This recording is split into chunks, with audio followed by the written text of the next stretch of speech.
I am Francis, 28 years old, and Christmas used to be my favorite holiday. Growing up in the Harper family meant extravagant celebrations, but as the black sheep with a jewelry business instead of a corporate career, I always tried harder to fit in.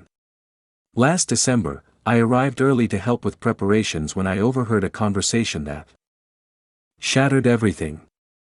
My own family was planning to publicly humiliate me at Christmas dinner, then clear out my childhood bedroom while I sat there devastated.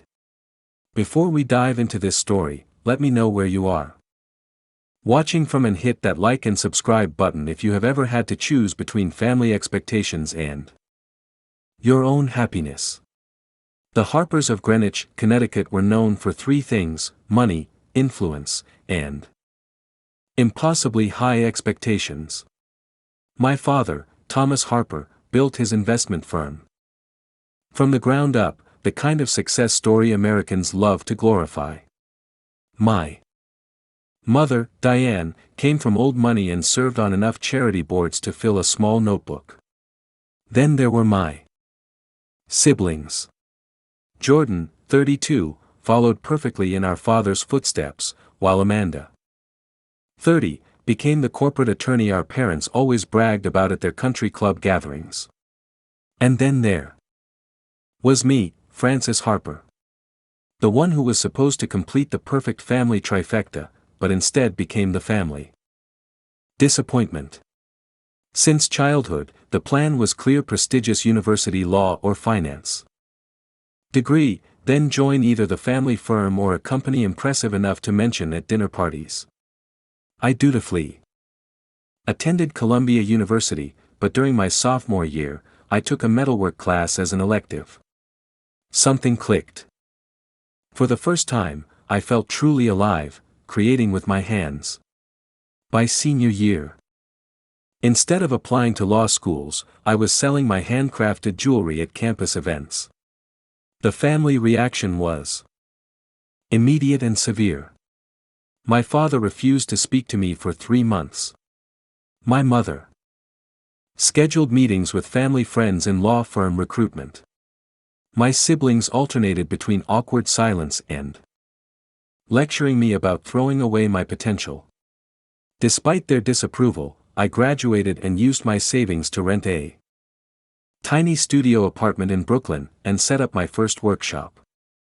I ate ramen for months, worked 16-hour days, and slowly built Francesca designs from nothing. 5 years later, my pieces were being carried in boutiques across New York and New Jersey. I was making a comfortable living doing what I loved. Not that my family acknowledged this as legitimate success. At every family gathering, the conversation about my work went the same way. Mom would sigh and ask, "So, you are still doing that jewelry thing?" Dad would follow with, "When you are ready to get serious about your future, let me know." Jordan would offer to look over my books as though I was playing business rather than running one. Amanda would helpfully email me corporate job listings for executive assistant positions as though my degree and business experience counted for nothing. Christmas at the Harper household was a particularly elaborate affair. My parents owned a colonial mansion with 6 bedrooms, a grand staircase perfect for family photos, and a dining room that could comfortably seat 20 people. Each December, my mother transformed it into something from an architectural magazine. Professional decorators imported ornaments and color schemes that changed yearly. These gatherings were less about celebration and more about status. The guest list included extended family, business associates, and influential friends. The conversation revolved around promotions, vacations to exclusive resorts, and which Ivy League schools were recruiting which children. In this setting, my modest jewelry business might as well have been a lemonade stand. Still, every year I tried. I dressed in expensive clothes I could barely afford. I prepared answers about my business that sounded more impressive than the reality. I brought thoughtfully created gifts that usually ended up regifted or in a drawer somewhere. I showed up with homemade cookies that sat untouched next to the professional caterer's creations. I endured the polite smiles and quick subject changes when I spoke about my latest collection. This particular Christmas was especially important to my parents. Relatives from the West Coast and Europe were flying in, some of whom had not visited in years. My mother had been planning it since August, hiring additional household staff and renovating the guest quarters. When she called in November about the gathering, I heard genuine excitement in her voice. For the first time when speaking to me, "Francis, everyone will be here this year. Even Grandmother Harper is flying in from London. We need to present a united family front." That tiny hint of inclusion made me redouble my efforts. I spent 3 months designing a special collection of personalized pieces for everyone attending. For my father, cuff links incorporating the design of his first business card. For my mother, a delicate necklace featuring her favorite flowers. For my siblings, matching bracelets with subtle symbols of our childhood memories. For extended family, carefully crafted pieces tailored to their tastes and personalities. I even invested in new business cards with a subtle gold foil logo and packaging that would impress the Harper sensibilities. Maybe this would be the year they finally saw my business as legitimate. Maybe this would be the Christmas I finally felt like I truly belonged in my own family. The week before Christmas, I finished the last of my special orders for the holiday season, packed up my family gifts, and drove my second-hand Subaru from Brooklyn to Greenwich, arriving at the family estate on December 18th. Despite everything, I felt hopeful maybe this time would be different. I had no idea that this visit would completely change the course of my life, my relationship with my family, and my understanding of what Christmas actually meant. I pulled into the circular driveway of my parents' home around 2:00 in the afternoon. The house was already transformed for Christmas with professionally installed white lights tracing every architectural feature. Massive wreaths on each window, and 2 perfectly symmetrical decorated trees flanking the front entrance. A team of landscapers was placing the finishing touches on the outdoor arrangements. I gathered my overnight bag in the box containing the samples of my gift jewelry pieces, planning to show my mother how much thought I had put into each creation. Maybe this would be the year she finally appreciated my artistic talent. The housekeeper, Maria, answered the door with a warm smile. Unlike my family, Maria had always shown genuine interest in my jewelry business, even proudly wearing a simple silver bracelet I had given her years ago. "Miss Francis, so good to see you. Your mother and sister are in the kitchen with the caterer." I thanked her and made my way through the immaculate house, noticing fresh floral arrangements on every surface and new furniture in the living room. The kitchen had been recently renovated with stark white marble and stainless steel appliances that made it look more like an operating room than a place to prepare food. My mother and Amanda stood huddled over a tablet with a man in a chef coat. They barely looked up when I entered. "Francis," finally, my mother said without moving to hug me. "The guest room on the east wing is prepared for you. Not your old room. We needed that for additional storage this year." "No. Hello. No. How was your drive?" Not even a mention of the fact that my old room had been my bedroom for 18 years of my life. "Hi. Mom. Amanda, the house looks beautiful." I offered, still determined to start things positively. Amanda glanced up briefly. "You look tired. The city must be wearing you down." "Not a question. Just a judgment thinly disguised as concern. I forced a smile. Actually, business has been great. Really busy with holiday orders. I brought some samples of the gifts I made for everyone. To show you both. My mother waved her hand dismissively. We are in the middle of finalizing the menu. Perhaps later, the caterer needs our attention. The caterer, a tall man with a precisely trimmed beard, gave me a sympathetic look. I had clearly been dismissed. Sure, no problem. I will just take my things upstairs. Neither of them responded as I left the kitchen. The familiar nod of disappointment tightened in my stomach, but I pushed it down. This was nothing new. I just needed to find the right moment to connect with them. After settling into the guest room, I decided to seek out my father and brother, hoping for a warmer reception. As I approached my father's study, I heard multiple voices engaged in what sounded like an intense conversation. I was about to knock when I heard my name. Francis needs to understand that this jewelry hobby is not a sustainable future, my father's voice declared firmly. I froze my hand, suspended inches from the door. That is why I invited Stephen. My brother Jordan replied as a financial advisor.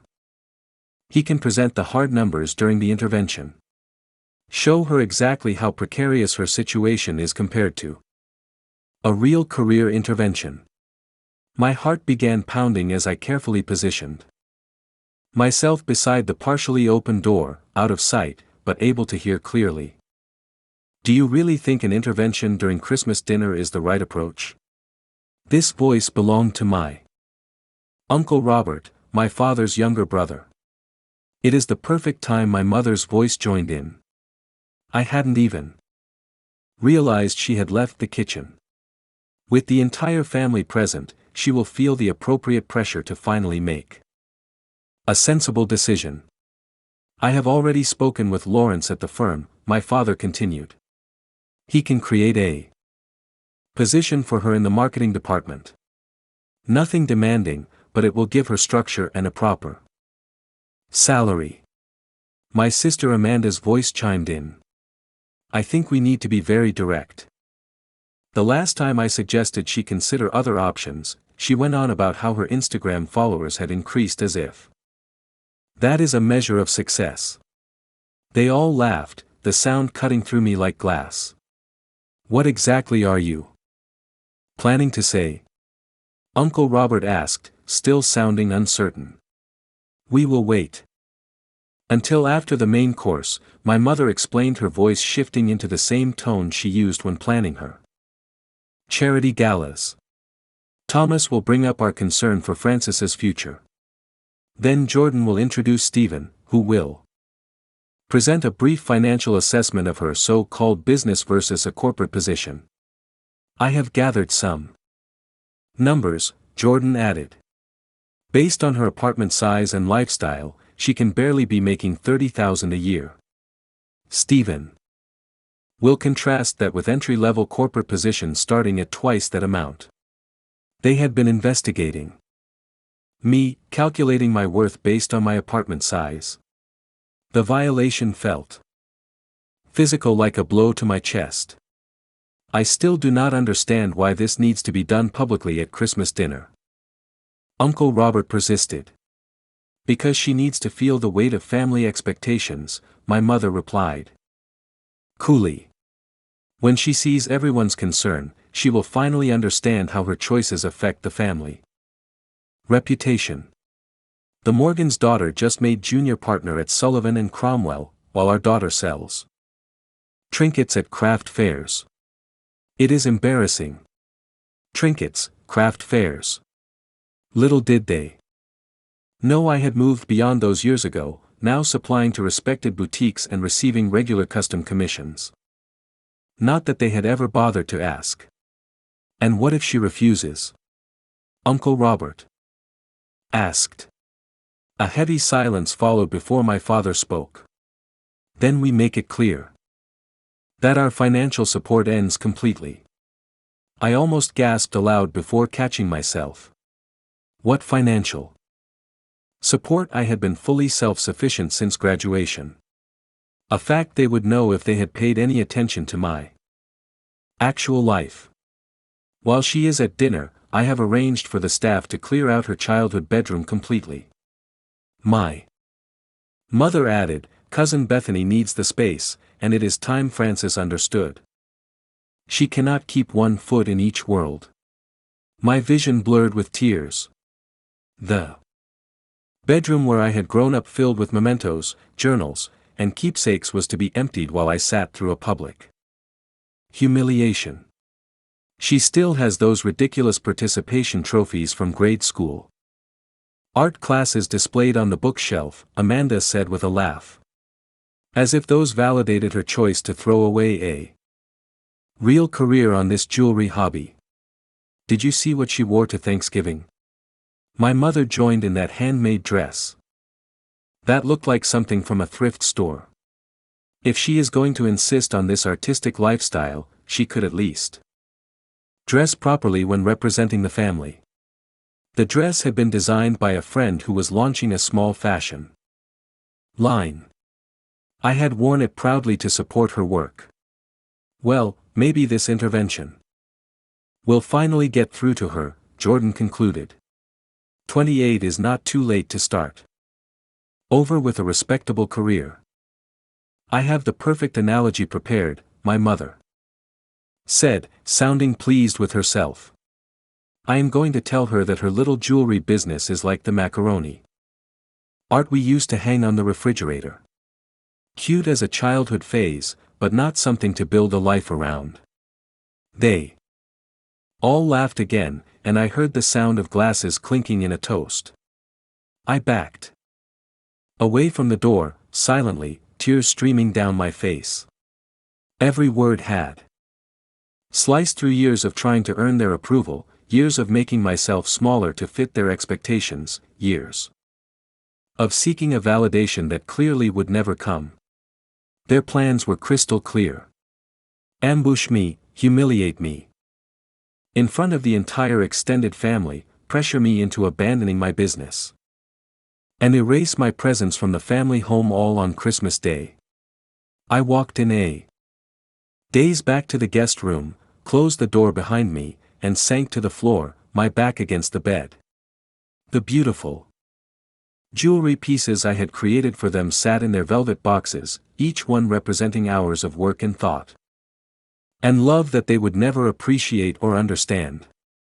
For the first time, I saw with perfect clarity what my family truly thought of me and my choices. This was not tough love or misguided concern. This was control, manipulation, and a fundamental lack of respect for who I actually was. I do not remember packing my overnight bag. I do not remember walking down the back staircase to avoid being seen. I do not remember the brief conversation with Maria in which I mumbled something about an emergency back in the city. The next clear memory I have is sitting in my car at a rest stop on the highway.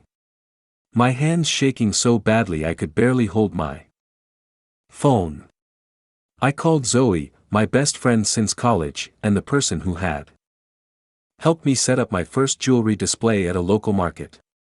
She answered on the second ring. Hey, Frances, are you already at the family compound of doom? How bad is it this year? The sound of her voice, so familiar and caring, broke the shock that had been numbing me. I burst into tears, barely able to get words out between sobs. They were planning an intervention at Christmas dinner. Financial shaming, clearing out my room. Slow down. Zoe's voice shifted immediately to concern. Where are you right now? Are you safe? I looked around at the brightly lit rest stop. Generic holiday music playing faintly from outdoor speakers. I am at a rest stop. I left. I could not stay there after what I heard. Good. You should not be driving this upset. Just breathe for a minute. Okay. I followed her instructions, taking several deep breaths as she patiently waited on the line. After a few minutes, I was calm enough to explain everything I had overheard in detail. Zoe listened without interrupting, then said exactly what I needed to hear. Those absolute monsters, Francis, you know none of what they said is true, right? Your business is legitimate and successful.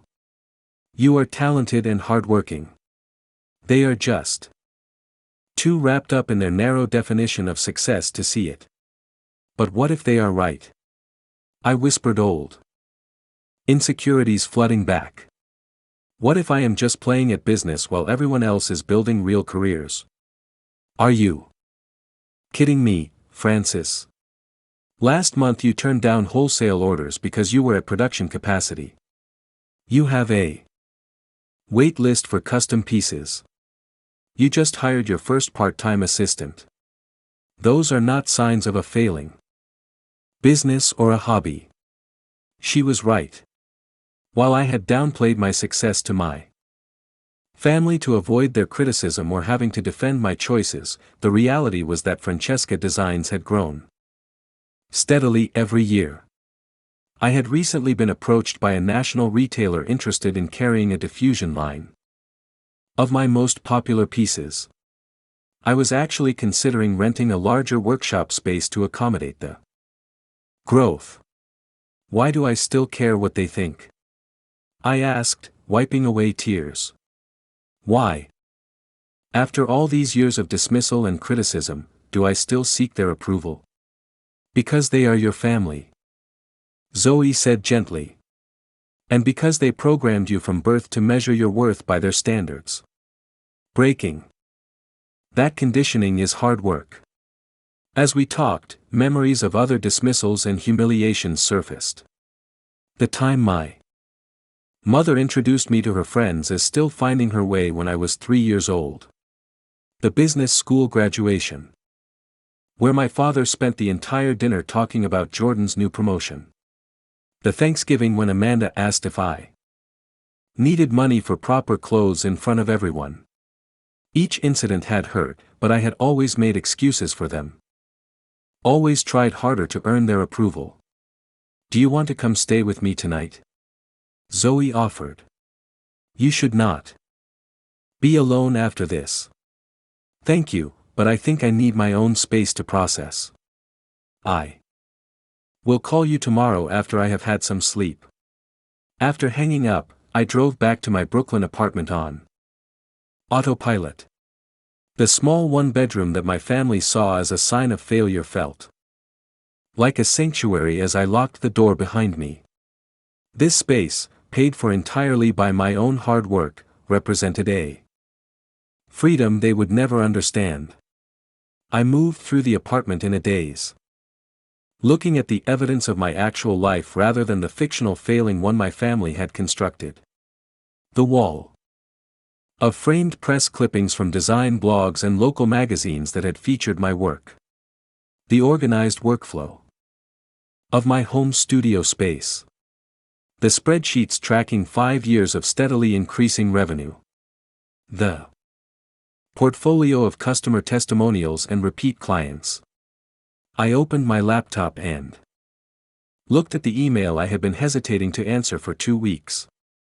The national retailer Silver and Stone was offering a significant opportunity to feature a collection of my designs in their spring catalog with a minimum order that would double my annual revenue. I had been unsure about scaling up production while maintaining quality. But suddenly the decision seemed clear. This was a legitimate business opportunity that any real business person would recognize as valuable. I looked at childhood photos still displayed on my bookshelf. My family at the beach when I was 10. Everyone smiling for the camera. My high school graduation with my parents flanking me proudly. Were those moments real or just performances for public consumption? Had there ever been a time when they truly accepted me as I was? I barely slept that night, cycling between tears, anger, and a strange sense of clarity that was slowly emerging from the pain. By morning, exhausted but calmer, I realized I was facing a fundamental choice.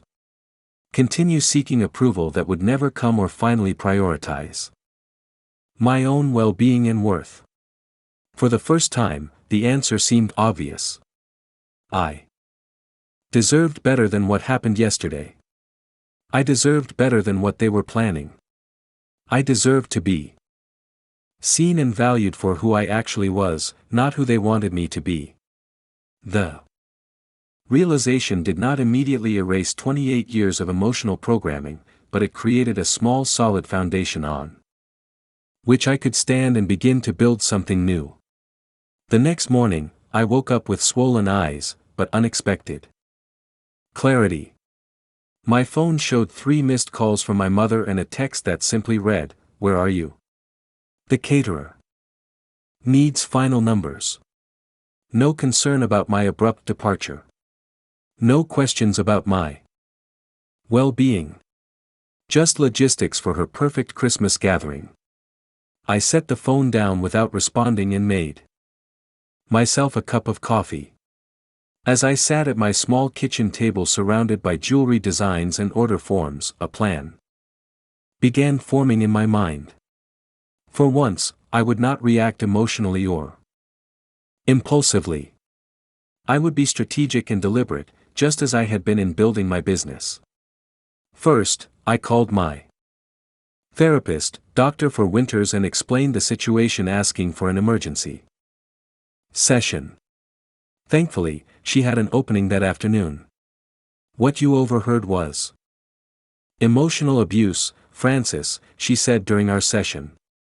"Their planned intervention was not about helping you, but about controlling you and bringing you back in line with their expectations."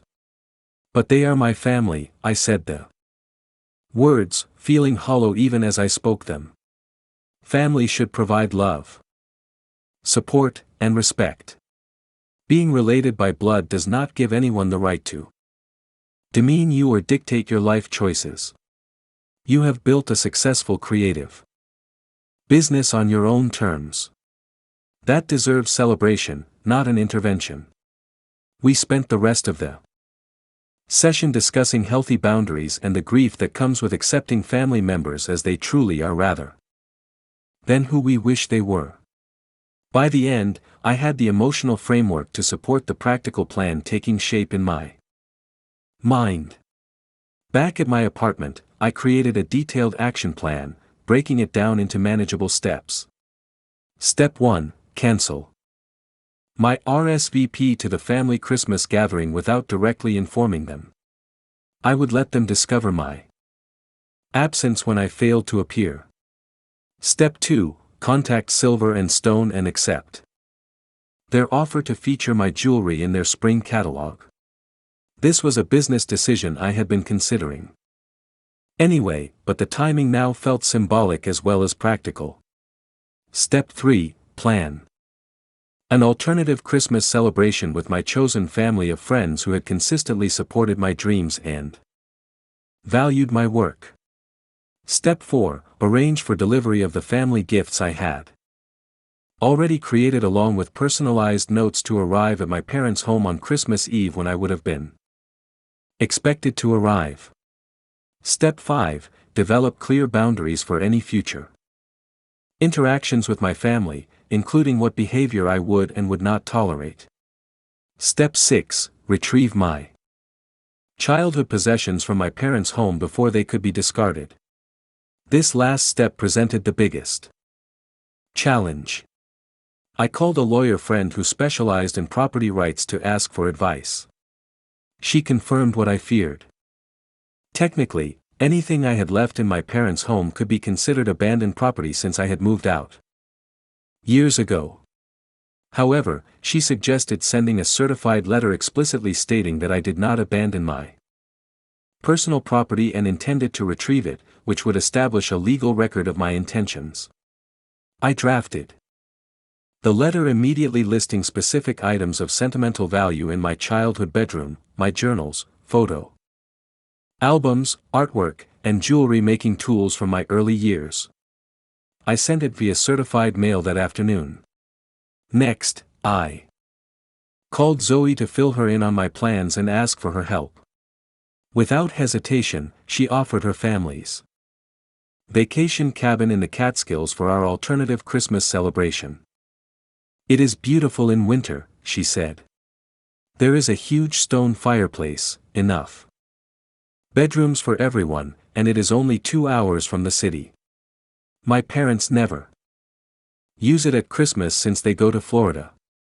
One by one, I contacted the friends who had become my true support system over the years. Lucas, my first retail partner who had given my jewelry a chance in his boutique. Sophia, a fellow maker who shared studio space with me during my second year of business. Michael, Zoe's husband, who had helped build my display racks and website, each immediately agreed to join what Sophia dubbed our chosen family. Christmas. The executive at Silver and Stone seemed surprised but pleased by my prompt acceptance of their offer. We scheduled a meeting for early January to discuss designs and production timelines. For the gifts, I contacted a high-end delivery service that specialized in personal gift presentations. The owner, intrigued by my story, offered to personally deliver each carefully wrapped piece on Christmas Eve, ensuring they would arrive at the perfect moment. With each step completed, I felt a strange mix of sadness and liberation. The sadness was for the family relationship I had always wanted, but never truly had. The liberation came from finally acknowledging this truth and choosing to prioritize my own well-being. I spent the next few days immersed in preparations for our alternative celebration, ordering food, planning activities, and creating small handmade gifts for my friends. I deliberately kept busy, knowing that idle time would only lead to doubt and second-guessing. 3 days before Christmas, a response to my certified letter arrived from my parents' lawyer rather than from them directly. It stated coldly that I could schedule an appointment to collect my belongings after the holidays with a staff member present to supervise. The formal and personal nature of the response confirmed I had made the right decision. On December 23 RD, I packed my car with gifts, food, and winter clothes ready to drive to the Catskills the next morning. That night, I sat in my quiet apartment looking at my Christmas tree, a small but beautifully decorated fir that represented my independent life. For the first time since overhearing my family's plans, I felt completely certain about my decision. I was no longer willing to shrink myself to fit into their narrow definition of success. I would no longer apologize for choosing a path that brought me fulfillment rather than status. I would no longer accept being treated as less than because my dreams looked different from theirs. Tomorrow would begin a new tradition, one built on mutual respect and genuine affection, rather than obligation and appearances. As painful as this rupture was, it felt like the first truly authentic Christmas of my adult life. December 24th dawned. Bright and clear, perfect weather for the drive to the Catskills. The forecast predicted snow later that evening, promising the white Christmas that everyone dreams about but rarely experiences in the city. I finished loading my car and took one last look at my apartment decorated with the handmade ornaments and natural garlands that my mother would have dismissed as crafty rather than elegant. Everything felt right. The drive upstate was peaceful with holiday music playing and the scenery gradually transforming from urban to rural. By noon, I pulled up to the cabin, a beautiful timber structure nestled among snow-dusted pines. Smoke already rose from the chimney, indicating that someone had arrived before me. Zoe burst through the front door as I parked, rushing over to help with my bags. "Welcome to freedom.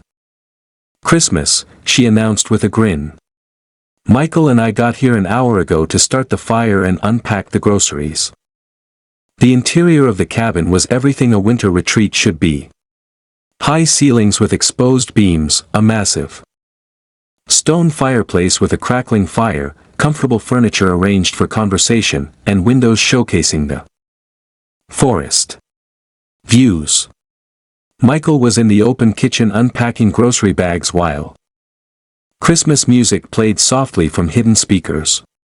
"This is perfect," I said, feeling the tension in my shoulders release for the first time in days. Throughout the afternoon, the others arrived one by one.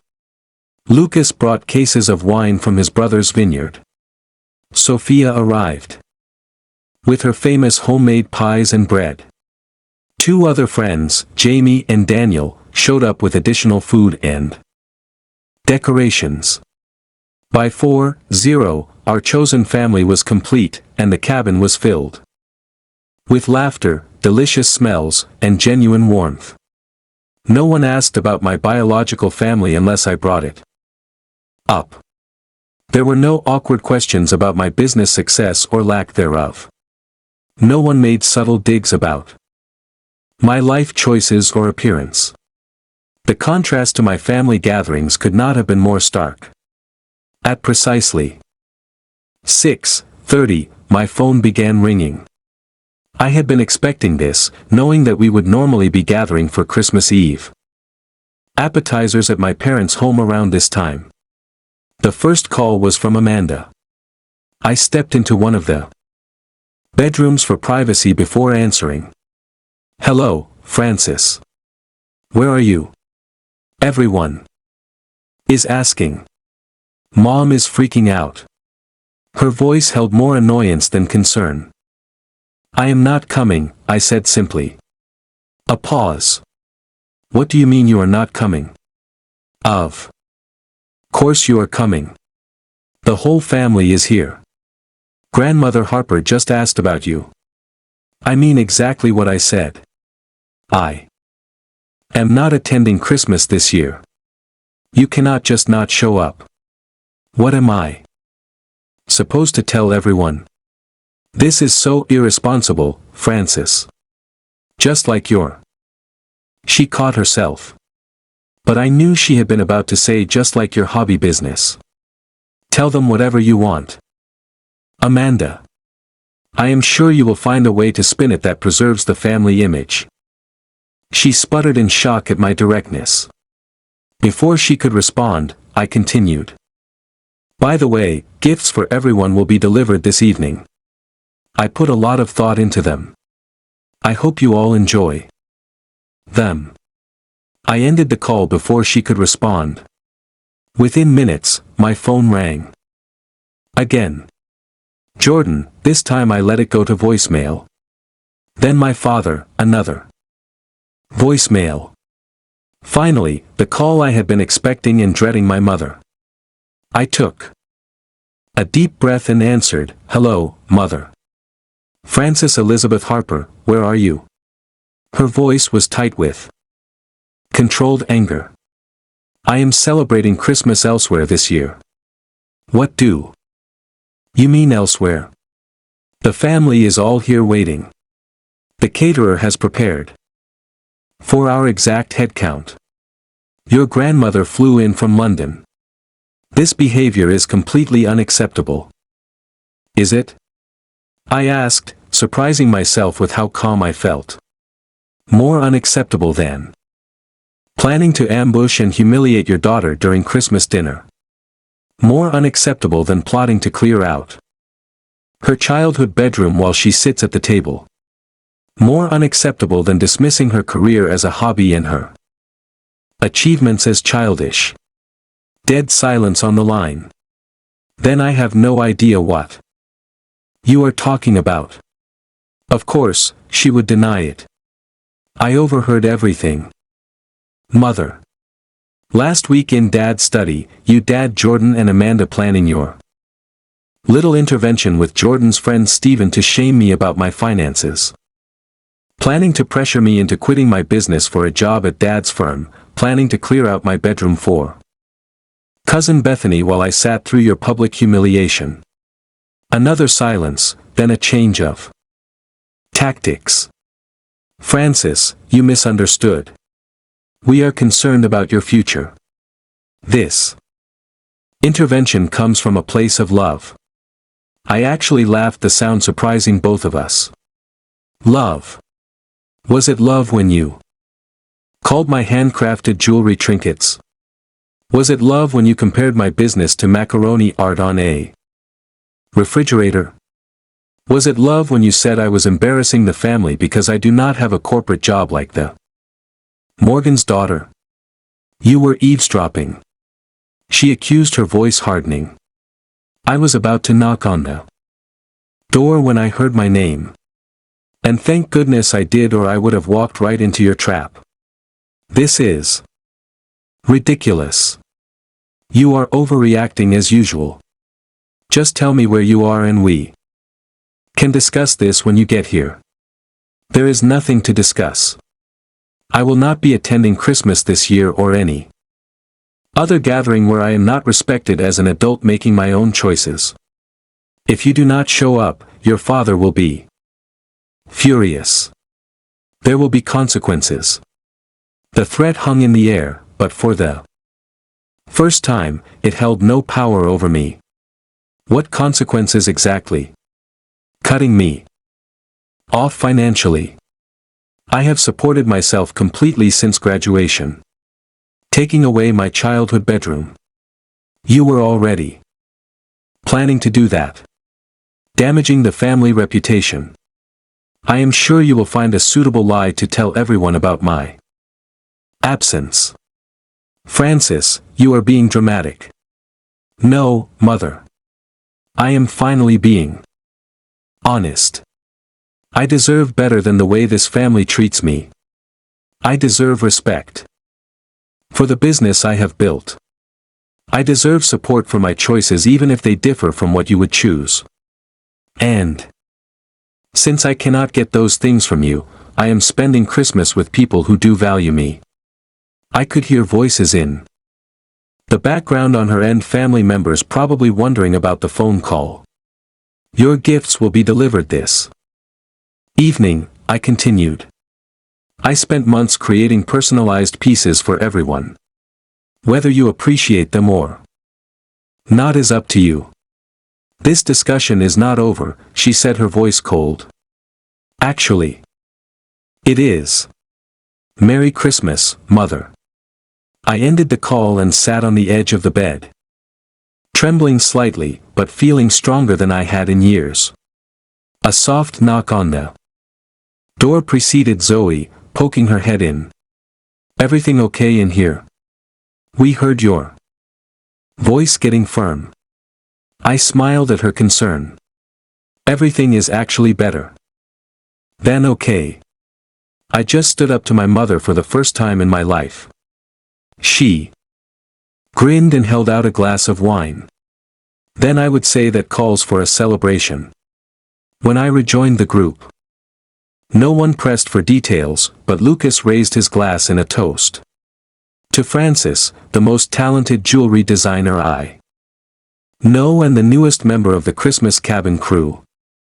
As everyone clinked glasses, my phone chimed with a text notification. To my surprise, it was from my brother Jordan.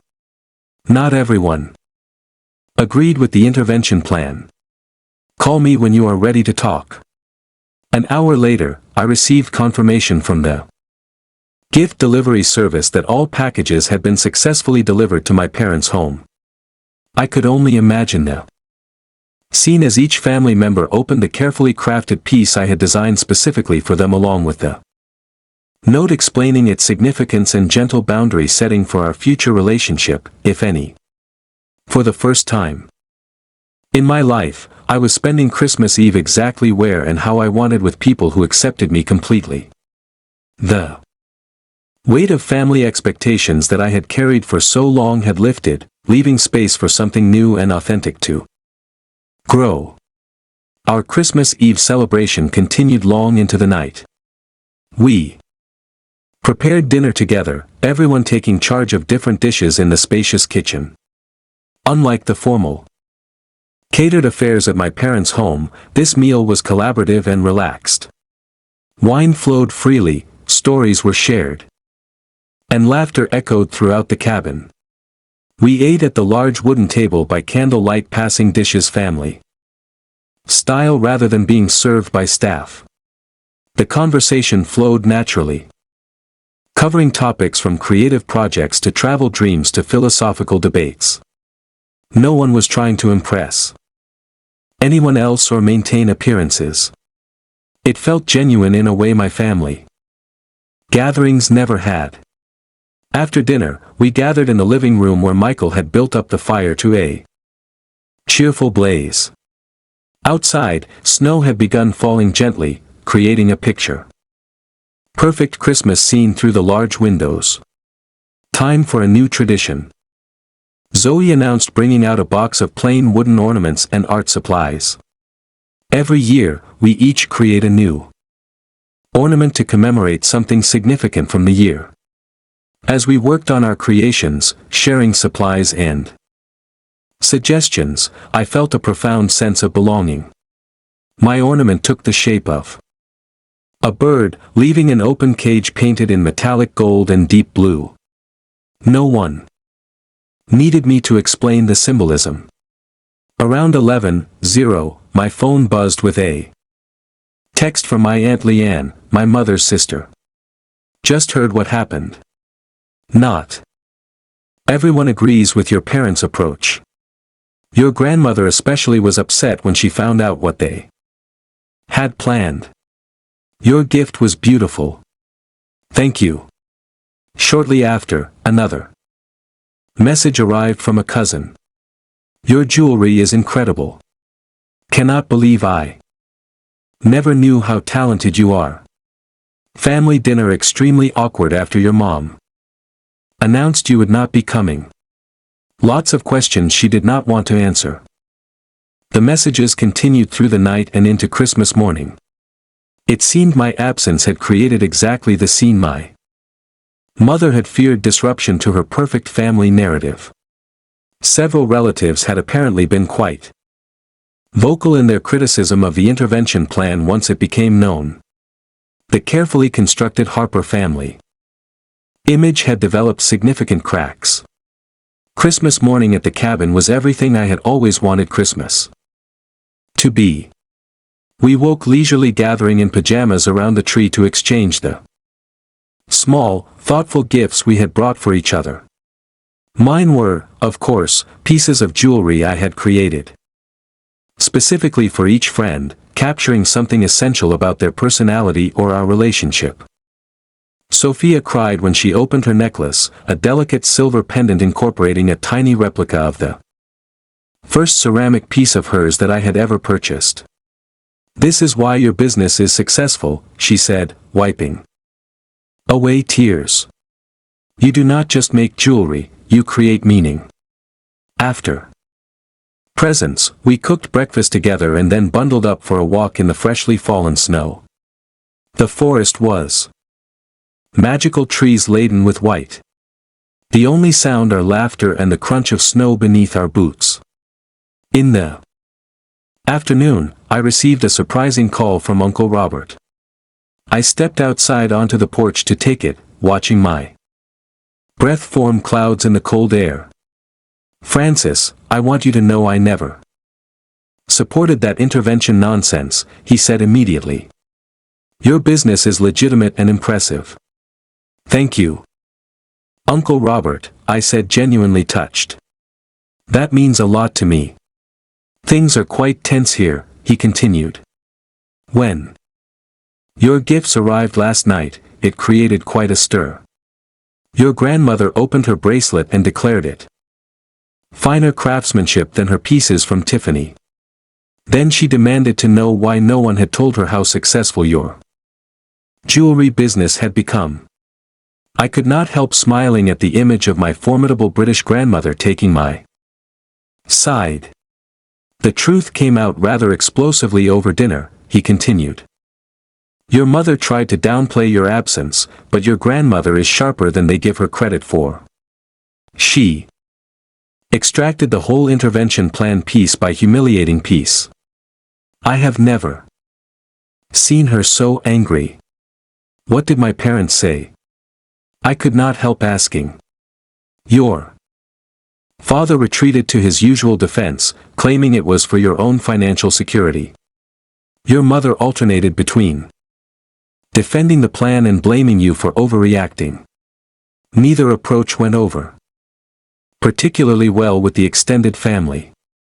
A weight I had not realized I was still carrying lifted from my shoulders. It mattered somehow that others in the family recognized the inappropriateness of what had been planned. There is something else you should know, Uncle Robert said, his voice softening. I went through something similar with your grandfather when I chose architecture over joining the family business. It took years for him to accept my path, but eventually he did. Do not give up entirely on the possibility of reconciliation, but stand firm in your boundaries. After we hung up, I rejoined my friends inside, sharing parts of the conversation. Their supportive responses reinforced that I had made the right choice in prioritizing this authentic celebration over an appearance at my parents' perfect but hollow gathering. Late that evening, as we sat around the fire playing board games and enjoying leftovers, my phone alerted me to an email from Silver and Stone. They had reviewed my portfolio again and were increasing their initial order by 30%. They also wanted to feature me in their spring promotional materials as an emerging designer to watch. I passed my phone around, receiving enthusiastic congratulations and knowing that this opportunity would transform my business in the coming year. The timing seemed symbolic, this professional validation arriving precisely when I had finally stopped seeking approval from those who would never truly give it. The irony was not lost on me. By walking away from my family's Christmas and their intervention, I had created space for exactly the kind of success they claimed to want for me, just on my own terms rather than theirs. As the night wound down and friends drifted off to their rooms, I stood by the window watching the snow continue to fall. For the first time in my adult life, I felt completely aligned with my own values and choices. The pain of family rejection was still there, a dull ache behind the joy of the day, but it no longer defined me. I had chosen myself, and in doing so had discovered that I was surrounded by people who chose me too, exactly as I was. January brought crisp, clear days and a fresh start. 1 month after the Christmas that changed everything, I stood in my new workshop space, twice the size of my previous studio, with large windows providing natural light and enough room for 2 assistants to work alongside me. The Silver and Stone order had necessitated the expansion, and their spring catalog would feature my designs, prominently introducing my work to a national audience. Business inquiries had increased 3-fold since the announcement of our partnership. I was no longer a struggling artist, but the owner of a growing small business with genuine momentum. My family situation had evolved in complex ways since Christmas. As Uncle Robert predicted, different members had responded differently to my boundary setting. My mother remained coldly formal in her rare communications, still insisting I had misunderstood their intentions and overreacted. She had crafted a story for her social circle about my absence at Christmas, something about an emergency with a major client that simply could not wait.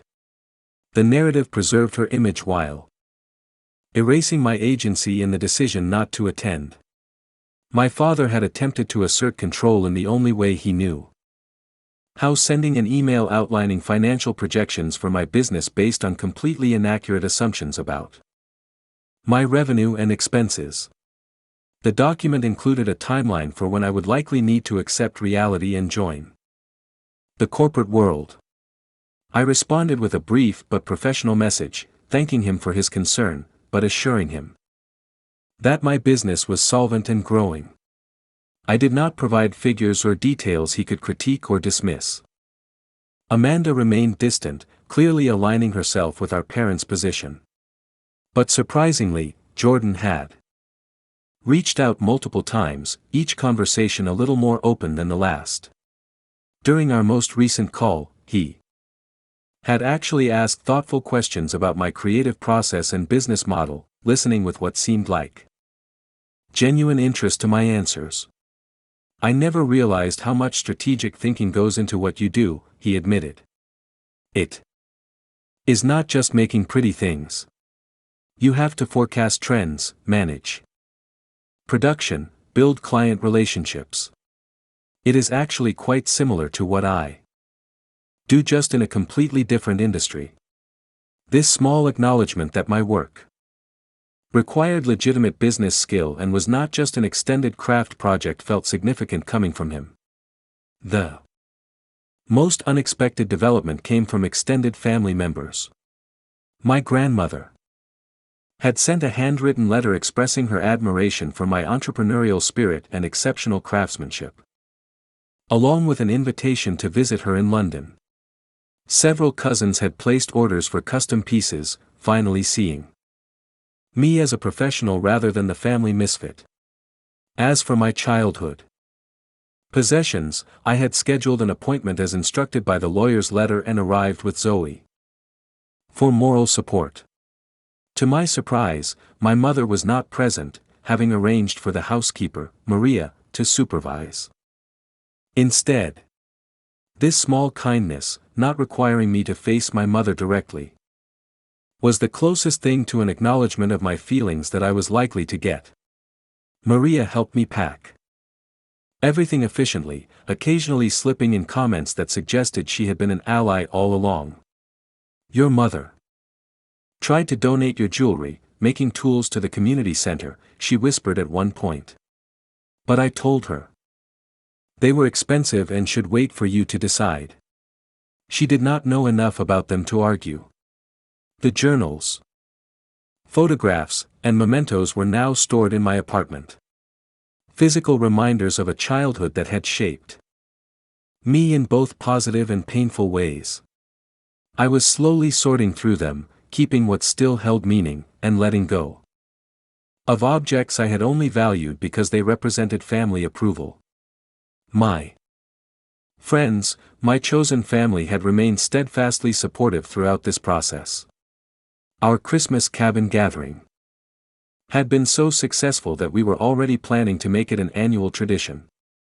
Several friends had booked appointments for therapy themselves, inspired by how I was working through my family dynamics with professional help. Dr. Winters, my therapist, had helped me understand that what happened at Christmas was not a failure, but a necessary step in my growth. You set a boundary and held it despite enormous pressure and lifelong conditioning, she pointed out during a recent session. That is an achievement to be proud of. She was right. Through this painful process, I had discovered strength I did not know I possessed. I had built a business that reflected my values and vision. I had created relationships based on mutual respect rather than obligation. I had learned to trust my own judgment about what success and fulfillment looked like for me. Most importantly, I had discovered that walking away from toxic situations, even when they come wrapped in family ties and holiday traditions, can create space for authentic joy and growth. Sometimes, the most loving thing you can do for yourself is to refuse to participate in your own diminishment.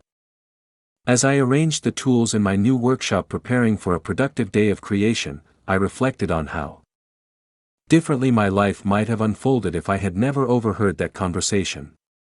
I might have spent many more years seeking approval that would never come, making myself smaller to fit expectations that were never designed to accommodate who I truly was. Instead, that painful discovery had become a doorway to freedom. Not the freedom from family that my parents had threatened as a punishment, but the freedom to define my own worth, set my own boundaries, and create a life aligned with my values. This journey was far from over. Family wounds do not heal in a single season. And patterns established over decades take time and effort to change. There would be more difficult conversations, more boundaries to maintain, more grief to process for the relationship I had wanted, but never truly had. But for the first time, I was facing that journey as a whole person rather than a perpetual disappointment. I was Francis Harper, jewelry designer and business owner, surrounded by people who saw and valued all of who I was. The greatest gift I gave myself last Christmas was not walking away from my family's gathering, but walking toward my own truth. In choosing to value myself, I had finally broken free from the cage of others' expectations and found my own voice. What about you?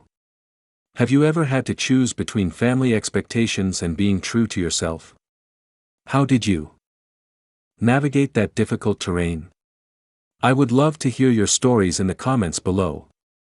And if this story resonated with you, please like and subscribe to my channel for more authentic conversations about family dynamics, setting boundaries, and finding your own path. Thank you for joining me on this journey. And remember that sometimes the most beautiful creations come from breaking free of the molds others try to place us in.